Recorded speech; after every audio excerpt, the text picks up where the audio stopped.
بركته ورحمته من الآن وإلى الأبد أمين.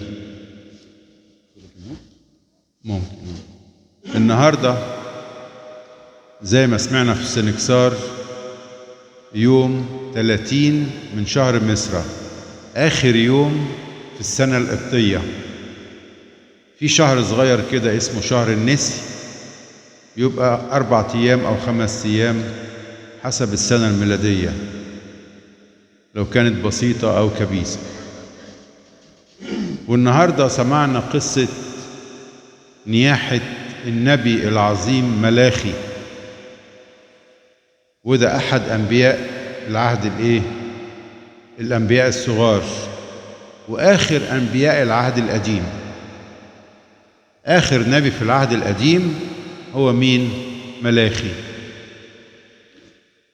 وبالظبط كده امبارح كان عيد امبارح كان عيد تذكار البشارة والميلاد والقيامة.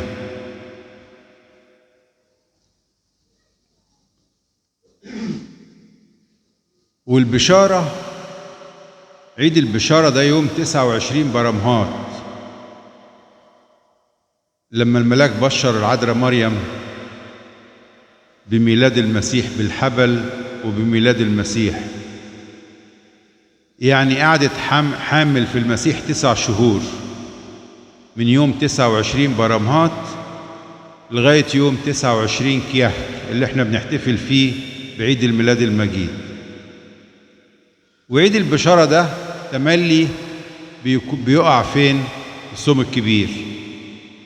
الصوم الكبير، فاحنا ما بنفطرش في عيد البشارة لما بيجي في الصوم الكبير، بنفضل صايمين.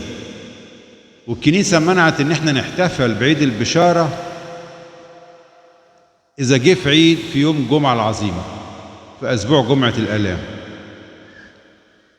عشان كده الكنيسة بتحتفل بعيد البشارة كل يوم 29 في الشهر القبطي. وعيد البشارة ده من ضمن الأعياد السيدية الكبرى: عيد البشارة، عيد الميلاد، الغطاس، الشعانين، القيامة، الصعود، عيد العنصرة، وبنصلي فيه فرايحي. امبارح صلينا فرايحي. وهنتكلم النهاردة عشان بمناسبة نياحة النبي ملاخي هنتكلم كده، هنوضح مع بعض نهاية العهد القديم وبداية العهد الجديد. يعني هنفرق بين ناموس موسى وهنفرق بين عهد النعمة. هنعرف يعني ايه ناموس موسى دلوقتي، زي ما سمعنا بالظبط في قصة ملاخي النبي. ملاخي عمل ايه؟ تعرض في النبوة بتاعته للفساد اللي كان عليه الكهنة والشعب. كل الناس فسدت، كل العالم فسد. وملاخي النبي أعلن كراهيته للطلاق، قال ما فيش، أنا بكره الطلاق ده كره شديد جدا. ووبخ ملاخي النبي الناس الأغنياء لقساوة قلوبهم على الفقراء. وكمان أهم حاجة في نبوة ملاخي النبي إن هو تنبأ عن بطلان ذبيحة العهد القديم. بطلان ذبيحة العهد القديم. الذبيحة بقى كل واحد عنده ندر يجيب خروف ويذبحه، الفقير شوية يجيب حمامتين ويذبحهم أو بطاية ويذبحها، الغني شوية يجيب خروف، والأغنى يجيب بقرة، وهكذا. الحاجات دي اتلغت كلها، اتبطلت لما جت العهد الجديد ببشارة الملاك للعذراء بسر التجسد. في عيد البشارة أرسل الملاك غبريال من الله إلى العذراء مريم وهي مخطوبة ليوسف، وبشرها بالحبل الإلهي إنها حامل. إزاي هتكون حامل؟ بالبلوتوث. قال لها الروح القدس يحل عليك وقوة العلي تظللك. ونلاحظ في مزمور العشية بتاعت عيد البشارة بيقول ايه؟ يا رب طقطق السماوات، يعني كسر بقى السماوات دي وانزل. في المزمور بتاع عيد البشارة بيقول المس الجبال فتدخن، ارسل يدك من العلاء. وبعدين يقول ايه في اخر المزمور؟ انقذني ونجيني، انقذني ونجيني. المزمور ده بيشير لمين؟ للبشرية كلها. البشرية كلها متألمة وبتصرخ طالبة الخلاص من العهد القديم، من الناموس. انقذني ونجيني، ارسل يدك، طقطق السماء وانزل، نجينا بقى من عهد الناموس. بتطلب البشرية كلها، بتطلب عهد النعمة، لأن الناموس بموسى أعطي، أما النعمة والحق فبيسوع المسيح إيه؟ صار. ده المزمور بتاع عيد البشارة، نحفظه. بيتكلم عن انزل يا رب وطقطق وتعالى ايه؟ المس الارض بتاعتنا، حط رجلك على الارض. الانجيل بقى بيتكلم عن ايه بتاع عيد البشارة؟ عن الست الخاطية. والست الخاطية دي نيابة عن البشرية كلها.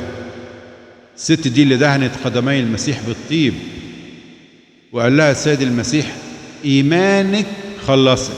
يعني الخلاص مرتبط بايه؟ بالايمان. الإيمان بالكلمة المتجسد اللي هو عهد النعمة، عهد جديد غير عهد الناموس. عهد الناموس ده بتاع موسى اللي كان فيه حكاية الطلاق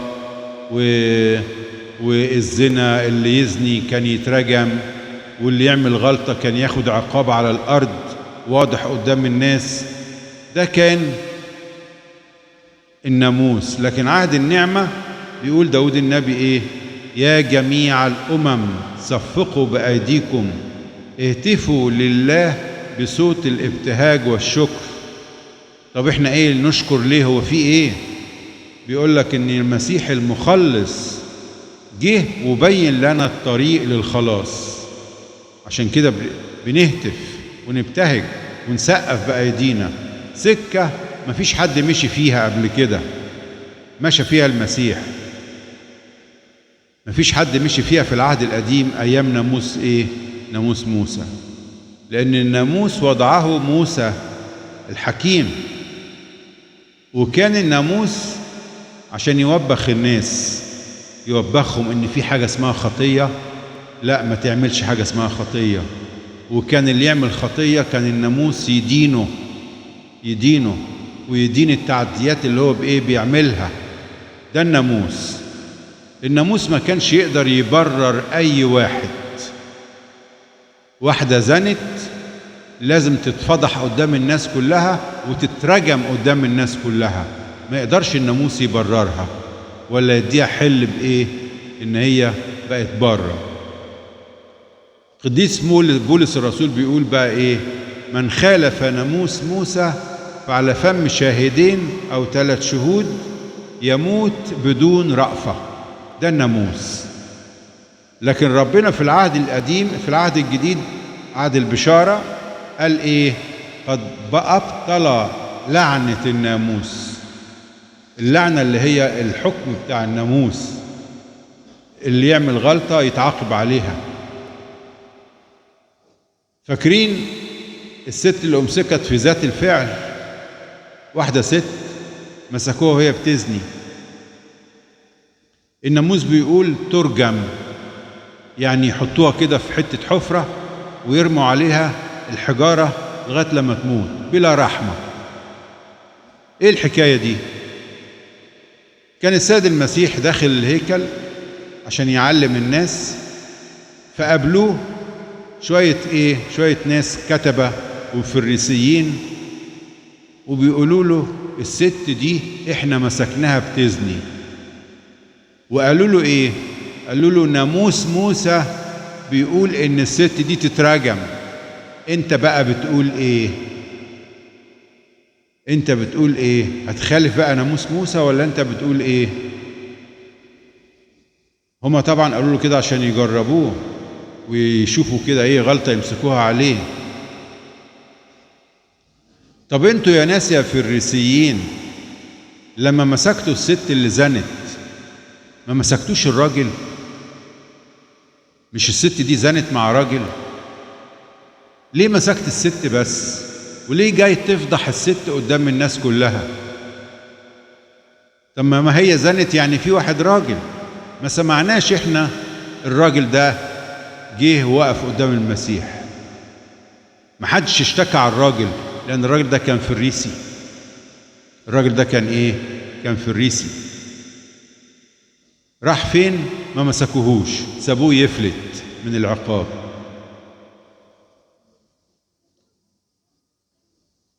عشان كان ايه؟ كان فريسي، كان من الطائفة بتاعتهم. طبعا كان موقف صعب على الست المرأة الخاطية.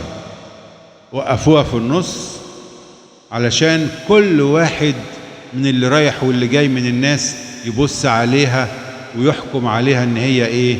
تستاهل ان هي تتعدم.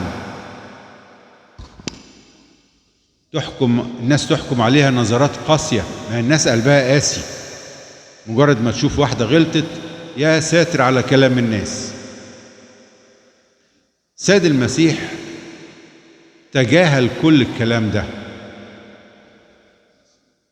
هم الناس جابوا له الست ووقفوها قدام المسيح، وشوية فريسيين كتير واقفين حوالين المسيح. شوفوا هيعمل ايه مع الست دي. سيد المسيح حط صباعه كده على الأرض وكتب بصباعه حاجات كده على الأرض. وبعدين قالوا له قول انت ايه رأيك في الست الزانية دي؟ ما تقول يا عم، انت عمال تكتب على الأرض على التراب. راح قال لهم ايه؟ قال لهم من منكم بلا خطية فليرميها بأول حجر قدامه. بكتهم المسيح، بكت ضمايرهم، وابتدأوا ينسحبوا. خدوا بالكم من الموقف ده. تخيل كده، الست في النص والناس ملفوفة حواليها، والمسيح قاعد على الأرض عشان يحكم على الست. لما المسيح وبخهم ابتدوا ايه؟ كل واحد ابتدى ينسحب لورا، يختفي من الصورة، يختفي من الصورة. وده دليل وبرهان على نهاية عهد الناموس. الناس اللي جاية تطالب بحكم الناموس، لا، الناموس وقف هنا بقى، انتهى، مفيش ناموس، في عهد النعمة. والست لما الناس مشيت من حواليها ما هربتش. كان ممكن تهرب لأن المسيح حاطط وشه في الأرض وعمال يكتب، والست لقت الناس كلهم مشوا من حواليها، لكن فضلت واقفة، لم تهرب لما مشي الجميع. والمسيح ما كانش بيبص عليها. ليه ما هربتش الست دي؟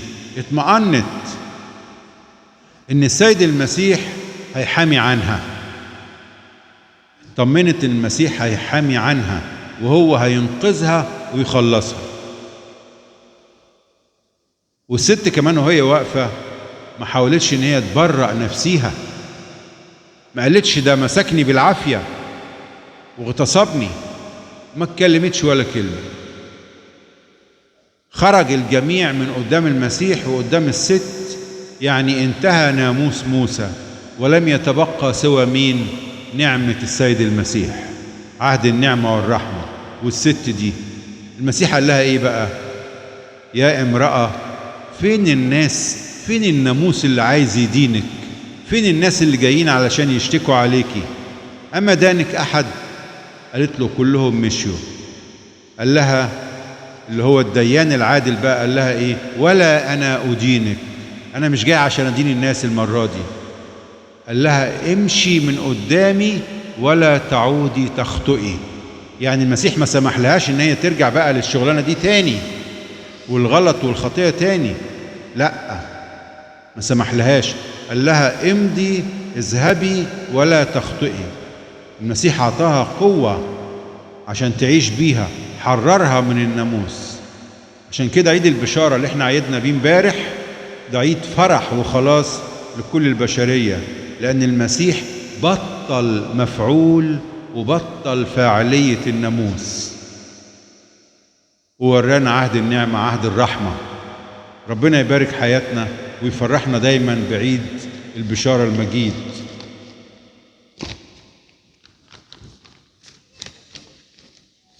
بكرة إن شاء الله، أنا ما كنتش حابب أقول الإعلان ده بس هقوله. بكرة إن شاء الله في الرحلة بتاعتنا هتطلع الساعة 6 من الكنيسة. اللي مش هيكون الساعة 6 جوه الأتوبيس هنمشي. وفي أبونا عامل قداس من الساعة 4. اللي يحب يجي يصلي القداس أهلا وسهلا. اتفضلوا نصلي.